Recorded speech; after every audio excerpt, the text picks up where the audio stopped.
Olá, boa noite. Aqui é a professora Kátia Camilo, coordenadora do curso da Faculdade Visconde de Cairu. Estamos aqui ao vivo e a cores para começar uma live sobre os juizados especiais. Temos uma convidada especial, doutora Vanessa Lopes. Vamos aguardar um pouco a chegada da doutora Vanessa Lopes, já agradecendo aí a quem está chegando. Vamos estar iniciando a nossa live dentro de poucos minutos e aqui vou estar chamando a nossa doutora Vanessa Lopes para iniciar a nossa live. Olá, Vanessa! Coisa boa! Coisa Olá, boa. Kátia. Estou aqui digitando, não é, a importância dos juizados especiais. Dois juizados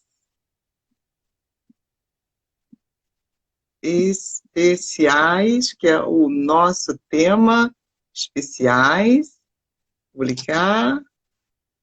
Muito prazer, muito bom você estar aqui conosco. É um prazer, igualmente. É, eu quero publicar aqui. Só não consegui fixar, só um instantinho, doutora Vanessa. Não é que eu vou Enquanto publicar? você, enquanto Sim. você fixa, Kátia, eu gostaria de pedir uma gentileza, uma parte aqui do seu tempo, para poder já cumprimentar as pessoas que entraram aqui, porque senão é capaz de eu me Isso. esquecer e isso dá briga. Então, um beijo para Fernando, que hoje estamos nos dividindo para cuidar do gato, do nosso gato aqui, que ele também tem uma live. Um abraço para o doutor Jerônimo Mesquita, assim, ele mora no meu coração. Doutor Vinícius, que estava aqui há pouco, né? E eu não pude acompanhar inteiramente a sua live, mas vou tentar ver se eu consigo pegar alguns trechos aí com alguém. Então é um Eu prazer estar aqui, também. já está Já está fixado, fixado. então, o nosso tema. Nosso tema, a importância dos juizados especiais, não é? Eu queria te apresentar, me dê essa honra, viu? Doutora Vanessa Lopes, advogada com experiência há mais de 11 anos, especialista em processo civil, presidente da Comissão Nacional e Estadual dos Juizados Especiais da OAB, também conselheira da OAB, com experiências em núcleos de prática jurídica, com experiência em docência e hoje professora de cursos preparatórios da OAB e sócia administradora do escritório de advocacia.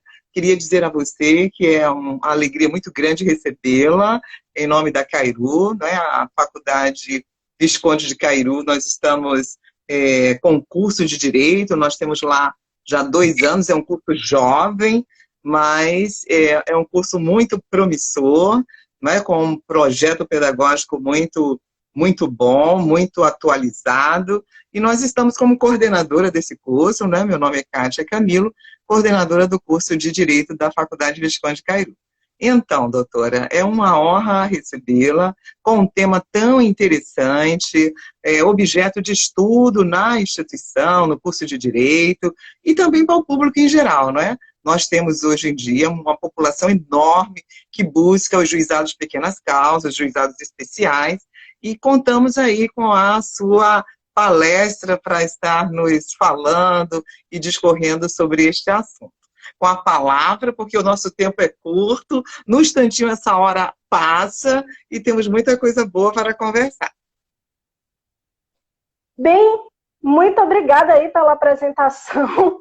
Na verdade, eu nem sabia que eu estava tão extenso. Ultimamente eu tenho sido advogada e mãe de Davi, para, né, cuidar dos... Mas é bom conhecer, é muito bom. Não é? A nossa jornada é muito longa, é muito trabalho, não é isso? E nós temos muitos alunos Exatamente. ouvindo, e eles têm que conhecer mesmo que tem muito trabalho a ser feito enquanto advogado. Pois não, doutora? Eu queria, antes, também mandar um abraço à nossa vice-presidente da comissão da OAB, competentíssima, doutora Ana Patrícia Leão, excelente advogada, é uma inspiração para todos nós. Um abraço, um prazer tê-la aqui conosco. Moira está entrando aí, Saskia, algumas pessoas próximas e muito bacanas, é importante ter o prestígio de vocês. Hoje a gente definiu, na verdade, falar sobre juizados, e eu queria que, já que a gente está numa live direcionada à faculdade, que a gente pudesse ter um conteúdo mais prático, né? Demonstrar um pouco de algumas peculiaridades que talvez a gente não consiga aprender na faculdade, e essa é uma oportunidade que a Cairu está dando.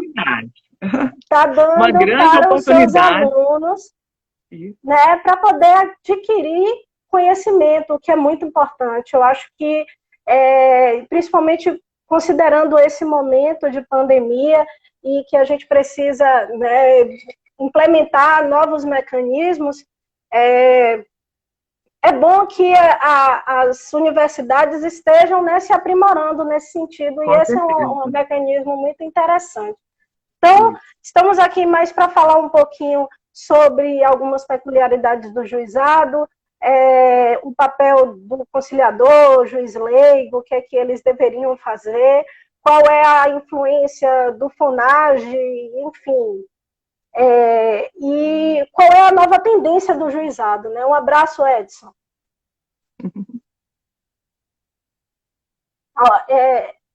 Mandar um abraço aqui para a Fabiane também. Nossa, a gente vai falando aí, porque senão a gente vai perdendo o ritmo. Para iniciar, para que a gente possa iniciar assim, falando sobre os juizados, eu queria mostrar para até os alunos da faculdade que talvez não tenham conhecimento ainda sobre a existência de um Fórum Nacional de Juízes, dos Juizados Especiais, que tem como escopo, que começou, né, em maio de 97, perceba, 2 anos após a promulgação da lei, no intuito de dar diretrizes para o procedimento, como é que iria se instaurar o procedimento.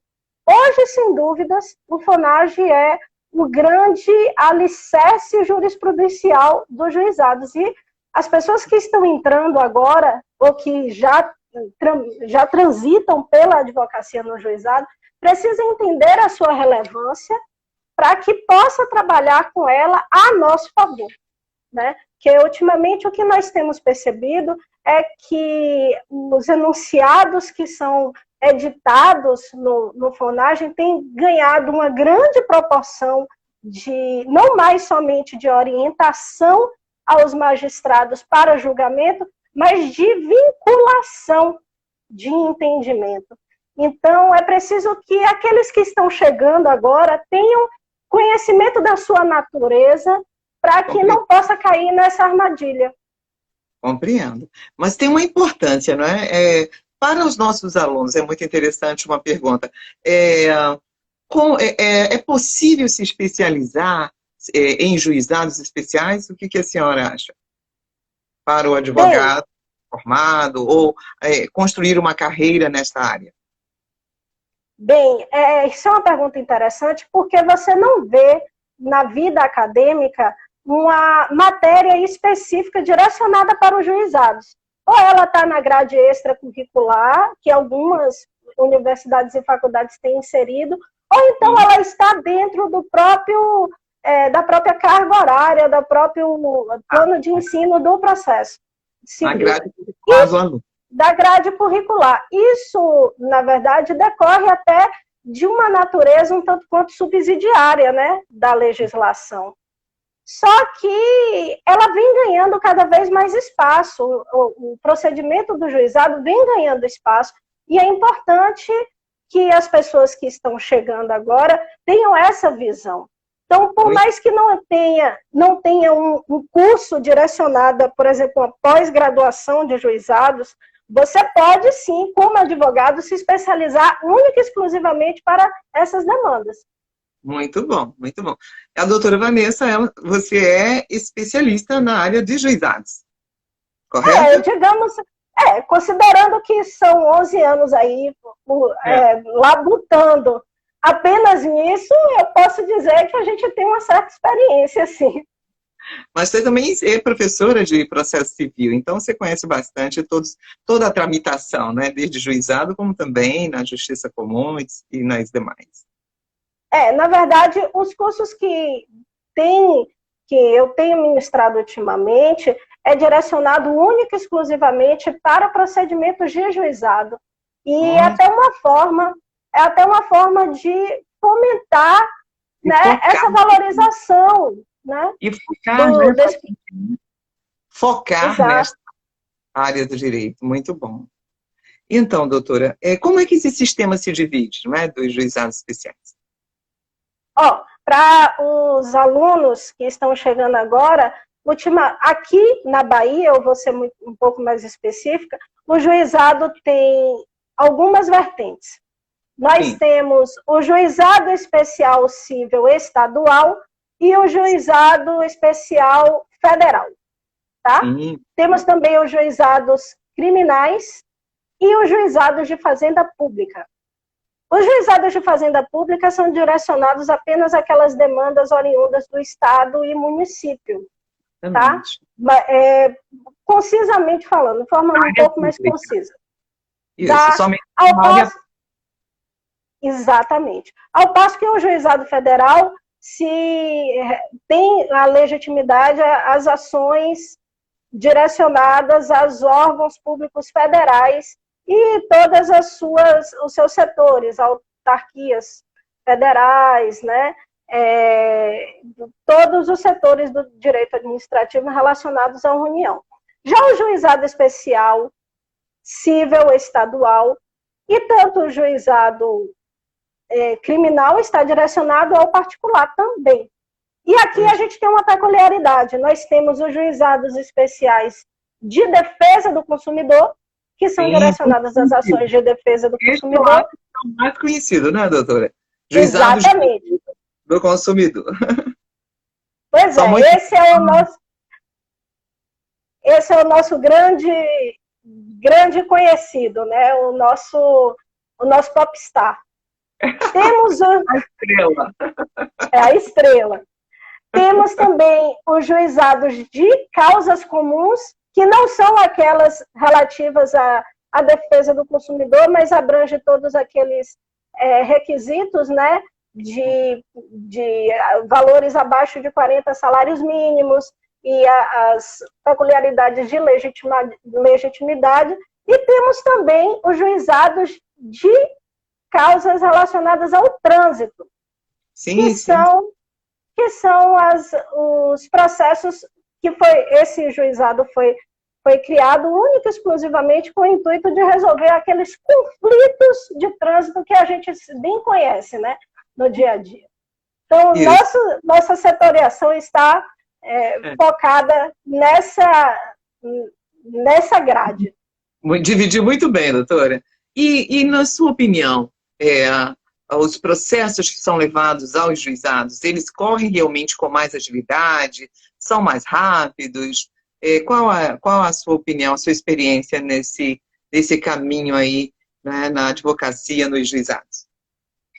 Bem, pegando dados estatísticos, um abraço para a doutora Elton Clay, doutora Fabiane, uma querida nossa, que não pôde acompanhar ontem por problemas técnicos. Por problemas técnicos, não pôde comparecer ontem, mas... Fábio, estamos remarcando a nossa live com a doutora Fabiane. Vamos falar do direito militar. Breve, ainda este mês, vamos estar divulgando para todos. Pois não, doutora Vanessa? Na sua opinião, é mais célere?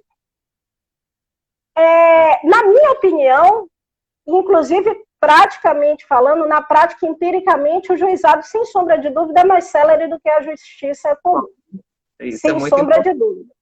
E isso inclusive, baseado em dados estatísticos. O CNJ demonstra que o tempo de tramitação de uma ação no juizado é de, em média, pelo menos aqui na Bahia, é de, em média, 3 anos. Sim, sim. Então, ao passo que... Muito mais rápido. Ao passo que a justiça comum demora, o tempo médio de uma ação demora entre 8 a 9. Então... diferente. É um tempo considerável. Isso, muito mais do que o dobro do tempo, né? Quem está atuando sabe bastante dessa dificuldade que a justiça, o tempo, não é, que se demora, e como tem que se aguardar as soluções, não é, com mais de 8, 9, 10 anos, e às vezes mais ainda do que esse tempo. Então, os juizados, ele vem para acelerar esses processos. A dificuldade seria o valor, né, que é até 40 salários mínimos. Porém, os juizados, ele veio trazer uma celeridade, né, nas questões processuais, onde as pessoas podem buscar na justiça, de uma forma mais ágil, a solução dos seus problemas. E diante dessa limitação de recursos, né, o que se pode fazer quando se tem uma decisão desfavorável? Na verdade, para até fazer uma análise dos recursos, eu vou puxar um pouquinho o gancho da celeridade processual. Porque, muito embora a gente tenha uma celeridade processual no juizado, a gente tem outras peculiaridades, que é o seguinte: em virtude de ser um processo simples, a gente tem uma demanda muito grande e de ser de fácil acesso, porque o juizado tem uma premissa de acesso à justiça facilitado. Você tem a possibilidade do juiz postulante, que para mim, depois isso é um assunto para uma live, por exemplo. Para mim, o juiz postulante não é necessariamente um vinculador, um orientador do acesso à justiça, mas isso a gente discute depois. Mas tem o juiz postulante, tem a isenção de custas no primeiro grau, tem todo esse arcabouço que facilita o acesso. E por causa dessa facilitação, nós temos hoje um grau de incidência, de volume de processos muito grande. Muito grande, sim. Então, hoje, o juizado sem dúvida, o setor da justiça maior demandado, maior procurado para a resolução de demandas. E o que isso implica? Uma informação muito importante, não é? Onde a população busca, não é, muito mais os juizados. Eu entendo até porque conhece dessa celeridade, conhece que tem um tempo menor, não é verdade? Então, a demanda é bem maior, não é? Do que o que acontece na justiça comum. Pois bem, então, exatamente isso. As pessoas têm mais acesso, logo elas demandam mais. Quando elas demandam mais, certamente isso vai causar um colapso dentro do sistema, que vai fazer com que, para que você seja célere, você precisa passar por cima de determinadas coisas. Então, isso vai gerar um engessamento de decisões, por exemplo, vai gerar uma implicação de uma avaliação sem aquela análise pormenorizada necessária para a busca da melhor prestação jurisdicional. Então, isso acaba causando uma celeridade, mas sem êxito. Sem êxito. O que eu chamo de sem êxito? Porque muitas pessoas saem do juizado sem a sensação da paz social que a gente busca na resolução das demandas quando ingressa no judiciário, entende? Então, assim, só para exemplificar para os alunos, para poder ficar um pouco mais palpável. Se eu tenho uma ação porque uma cirurgia minha não foi autorizada pelo plano, se eu entrar no juizado hoje, eu corro o risco de ter algumas decisões que não vão apreciar determinadas peculiaridades daquele caso. E vão intimar a outra parte, mesmo com todos os documentos necessários para o deferimento daquela decisão de antecipação de tutela. Isso por quê? Porque eles criaram um procedimento padrão para atender todas aquelas demandas de plano de saúde. Ao passo que, se você entrar na justiça comum, a maioria, pelo menos dos juízes, vão avaliar com um pouco mais de cautela aquela ação. Até porque, inclusive, você tem a viabilidade de outros recursos, né? Então, a possibilidade de viabilizar, né, aquele julgamento de uma forma mais pormenorizada é maior. O que é que gera como consequência? Gera como consequência que a celeridade, os juízes entendem que, em virtude da celeridade, da simplicidade, ele vai diminuir o quanto indenizatório. Sim. Porque se você vai receber, por uma negativa de procedimento no juizado, R$5.000, 5 mil reais, na justiça comum você recebe 20. E isso não está limitado ao teto, né? Você percebe que 20 mil é um patamar que poderia estar dentro do juizado e não está.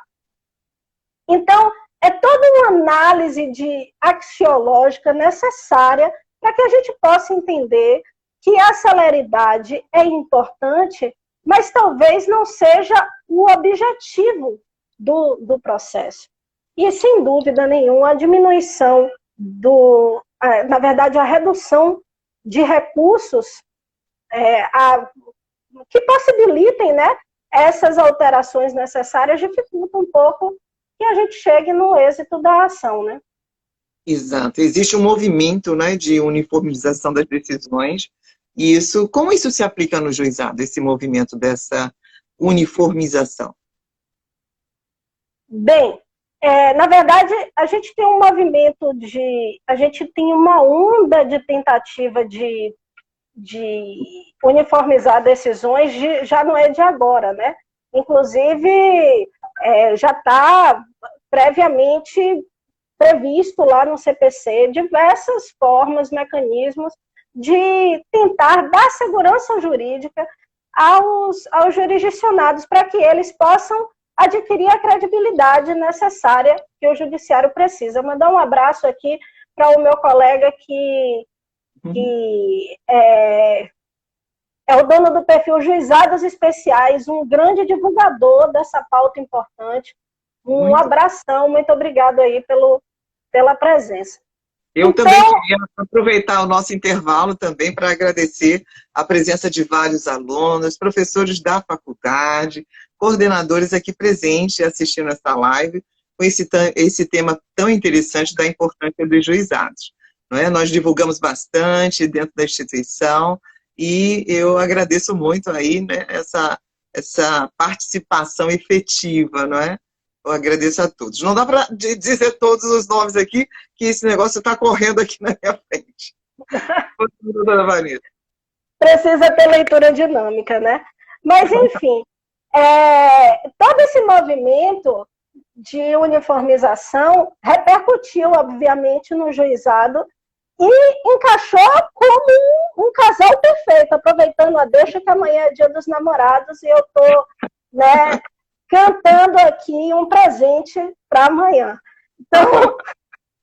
Então, encaixou assim como aquele casal perfeito. Ora, nós temos no juizado uma quantidade de demandas que entram muito semelhantes, né, de causas análogas, ao passo que nós temos várias decisões, um abraço, Lara, várias decisões sobre aquele mesmo tema, que na verdade são as mesmas causas de pedido, os mesmos objetos. Então, verificando esse encaixe, essa necessidade, foi instituído alguns mecanismos de uniformização. A gente pode utilizar, inclusive, pode falar, inclusive, dos embargos de declaração na sua nova sistemática do CPC de 2015, que informa que na hipótese de ter uma decisão que venha divergir de decisão de tribunal superior, caberá os embargos. E não vai ser entendido como obscuridade, omissão ou contradição. Ele é cabível na hipótese de tentar uniformizar entendimentos. Um abraço aos meus membros da comissão, meu vice-presidente Rod e o meu representante do interior, Felipe. Então, gente, só para recapitular, a gente tem o embargo como uma forma de tentativa de uniformização, mas para sacramentar esse sistema, a gente tem o incidente de uniformização de jurisprudência. Aqui na Bahia, eu oriento, né, as pessoas que leiam a resolução 03 de 2014.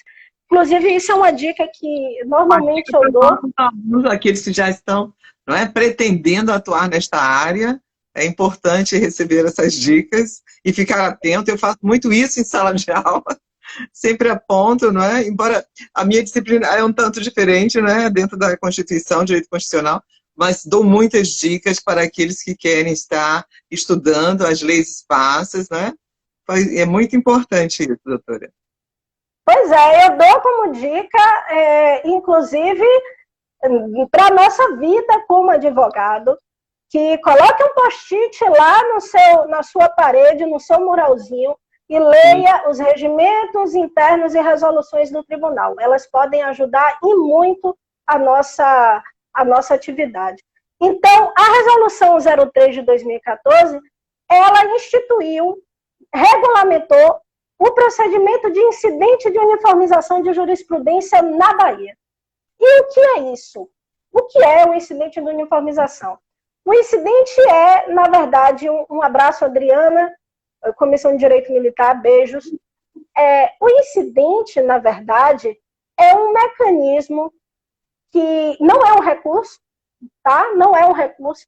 Então, ele é um recipiente, digamos assim, utilizado Sim.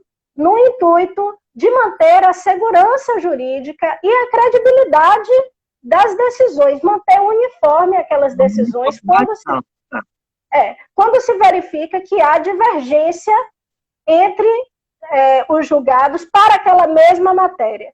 É importante dizer que o incidente não pode ser apresentado para divergências com relação à legislação.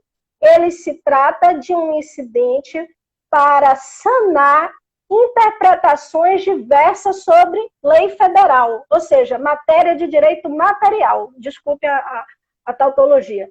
É para discutir apenas direito material. O único ponto que a gente coloca aqui como salvo, né, como exceção ou como exceção dessa premissa, né, de direito material, é a competência. Você tem possibilidade de discutir a competência através do incidente de uniformização de jurisprudência. Então, e são muitos casos, né, doutora? Muitos incidentes, não é? Porque a quantidade, como você estava nos colocando, a quantidade de processos nos juizados é muito grande. Essa demanda mesmo que você deu como exemplo nas questões de saúde, ela tem um número enorme, não é? De atuação, de busca para uma indenização junto aos juizados. E essa uniformização ela é importante para que não haja essa divergência, não é? Para que os processos, né, as decisões sejam, no mínimo, não é, parecidas, correlatas. É muito, muito importante estar falando sobre isso. Continuando nessa fala, doutora, para aqueles jovens, os estudantes que desejam atuar nos juizados, o que você recomendaria fazer ainda como estudante, ainda, não é? Ainda sendo um discente, ainda nesse momento onde ele está estudando o processo, o que ele poderia estar já se preparando? De que maneira? Eu poderia, na verdade, o que eu vou falar aqui, eu queria ter ouvido na minha fase da graduação. Eu acredito que eu certamente ouvi. Eu ouvi muito, mas a gente só se dá conta depois de um certo tempo. E assim, depois que forma. E assim, graças a Deus, eu tive a sorte de me situar a tempo. E eu falo isso assim, vou dar uma parte na questão dos juizados, para dar um alerta aos nossos colegas que estão chegando agora. A situação que nós vivemos dentro do Poder Judiciário como um todo, não é só a advocacia, é a magistratura, é o Ministério Público, todos os setores, é de uma demonstração de caos na justiça. E todos nós, quando nos formamos, nós juramos manter esse, por mais demagogo que pareça, mas não é, a gente jurou manter a integridade disso. Porque se a gente mantém a integridade disso, a gente consegue sobreviver dele. Percebe? Isso é uma relação intrínseca. E não há caminho que não seja o conhecimento. Exatamente. Não há caminho que não seja o conhecimento. O tempo inteiro então, ser cada vez melhor, não é? Se aprofundar. Então, minha dica é, primeiro, estudem. Segundo, conheçam a realidade que vocês vão ingressar. É importante que vocês não caiam de paraquedas, porque até a gente se situar nessa realidade demora, né? A gente, na verdade, enfrenta bastante dificuldades que a gente poderia passar por cima se a gente tivesse esse preparo. E assim, não precisa estar arrancando os cabelos para poder ingressar nessa realidade. Por exemplo, estamos agora num momento... Parou um pouquinho. Parou um pouco. Está me ouvindo? Agora sim, pois não.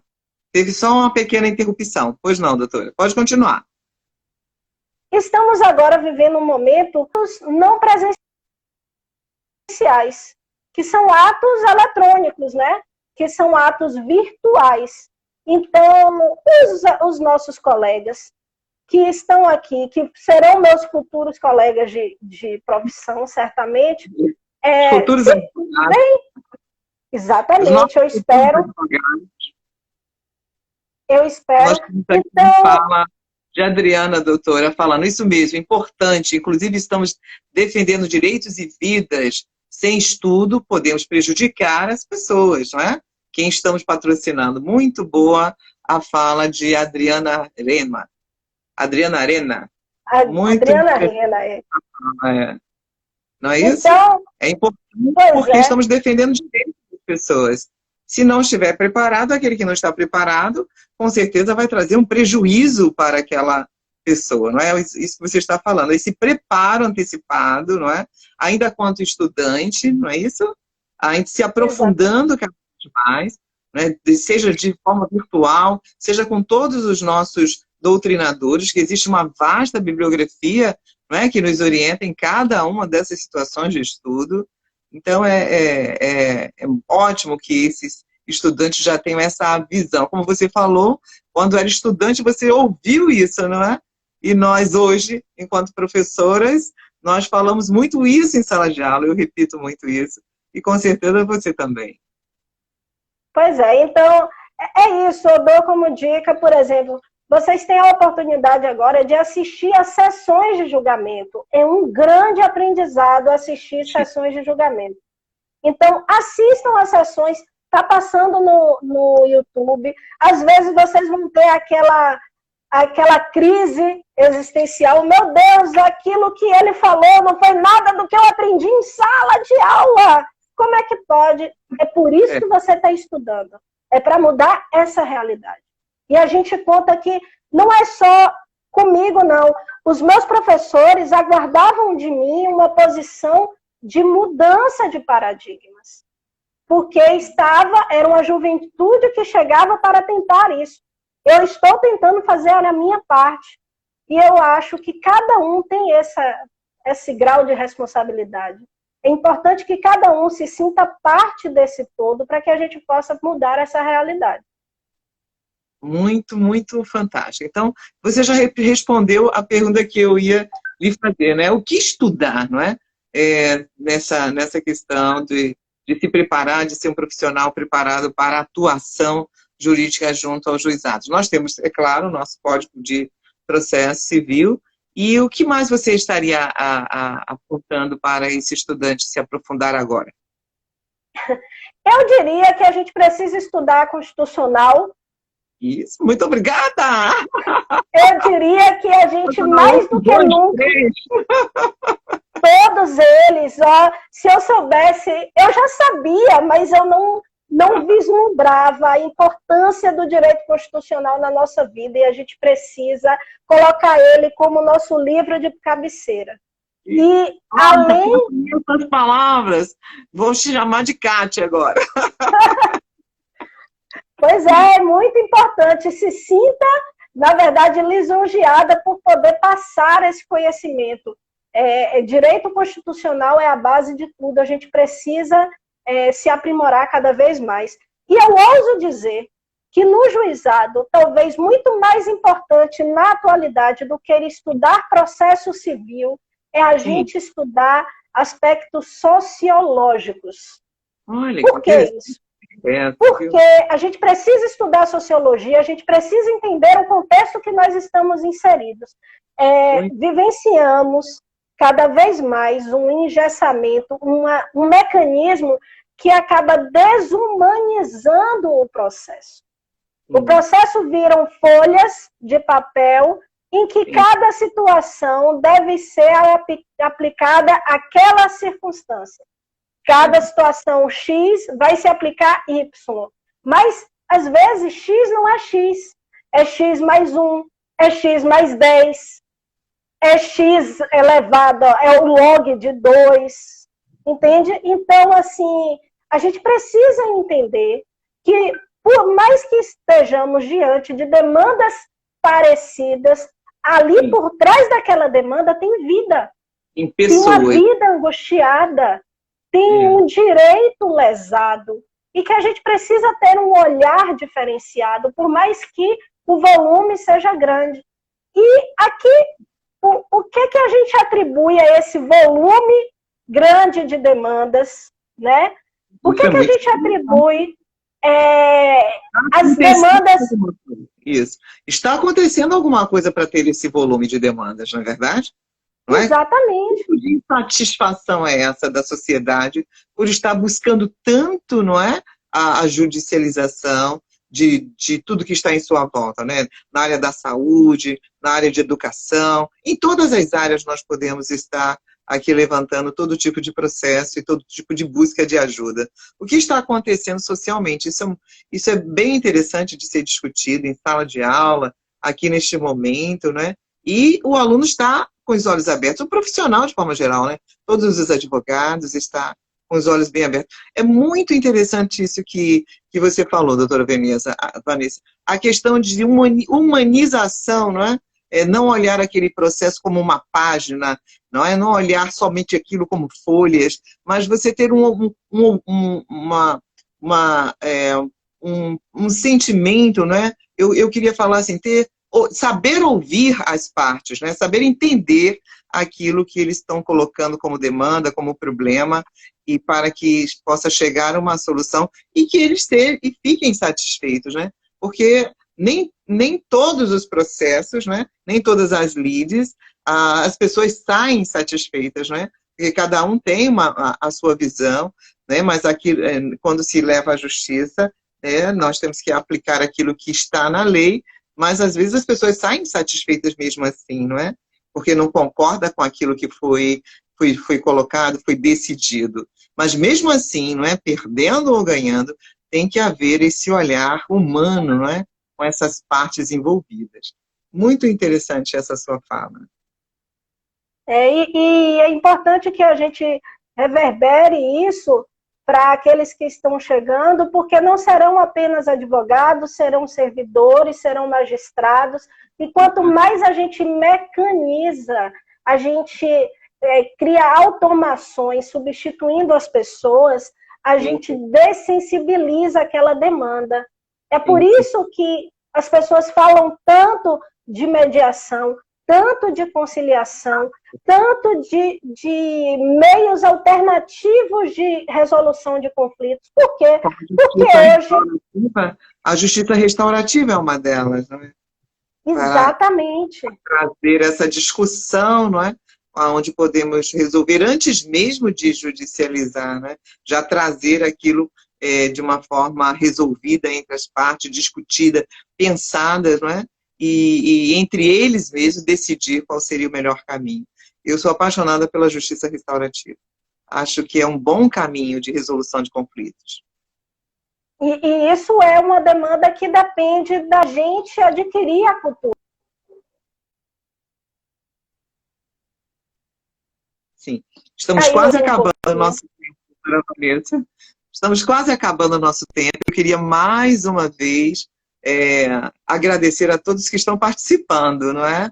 Agradecer também à Faculdade Visconde de Cairu, a todos os cursos que estão, assim, como você falou no início, é muito importante estarmos apresentando essas lives é uma continuação, é um aprendizado continuado, né? Uma capacitação continuada que nós estamos oferecendo a nossos estudantes e também para outros estudantes que estão nos visitando e nossos professores, todos eles se envolveram muito nesse projeto de lives nesse período. Esse período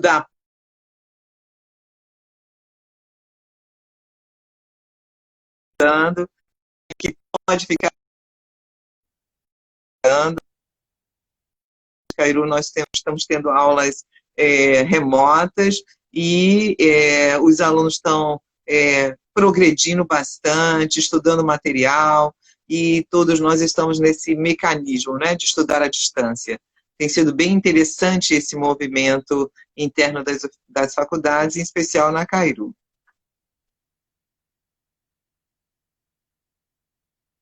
Conexão, você consegue me ouvir ainda, Cássio? Estou te ouvindo. Estamos nos últimos minutos. Estamos nos últimos minutos, doutora Vanessa.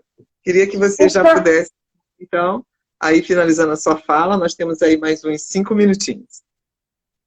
Então, aproveitar os 5 minutos para agradecer novamente a presença de todos. Um abraço, Fabiane.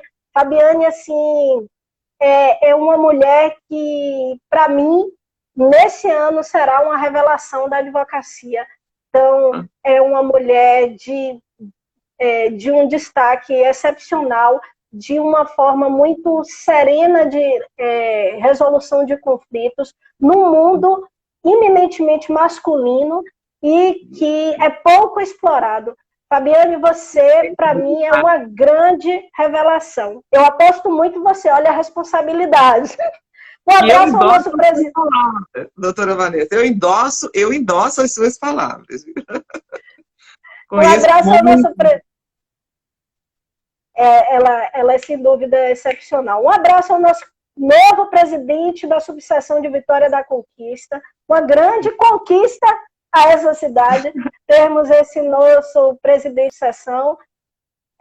Queria mandar um abraço também a Tiago Miranda. Nós somos, assim, a gente tenta manter uma parceria bacana e ele está sempre disposto a auxiliar a advocacia através de sugestões e participações efetivas na comissão de juizados. Muito obrigada pela sua participação. Eu queria lhe pedir para você, nessas últimas palavras, reforçar um pouco a questão do FONAGE, não é? Porque é um congresso muito importante que nós precisamos estar. Você falou um pouco logo no início da sua fala, mas eu queria que você repetisse só um pouquinho a questão da importância do FONAGE. Bem, para os alunos, bem rapidamente, um abraço, Vitor Gurgel, nosso coordenador das comissões. Bem rapidamente, o FONAGE é um encontro de protagonistas do juizado e que tem como como finalidade editar enunciados que vão auxiliar na interpretação da Lei 9.099 ou na indicação de diretrizes para os procedimentos. Então, qual é a relevância do FONAGE? Hoje ele é um efetivo influenciador de decisões. Determinante, isso mesmo. Determinante, porque se antes ele tinha um caráter apenas orientacional, hoje ele é praticamente vinculativo. Antes, a gente tinha até vinculações interessantes. Por exemplo, o enunciado 62, que instituiu a possibilidade do mandado de segurança nas decisões do juizado, foi o grande influenciador da súmula, se não me engano, era a súmula 376 do STJ, que fala exatamente sobre isso. Mas, ao passo, a gente também tem outros enunciados que vão de encontro àquilo que efetivamente deveria ser dito. Por exemplo, temos um enunciado que fala que não é cabível a aplicação do 461 do CPC no juizado, que fala sobre as decisões motivadas. Ora, como é que não cabe decisões motivadas no juizado, né? Isso é um verdadeiro contrassenso. A motivação não tem nada a ver com... não distorce da simplicidade e da celeridade.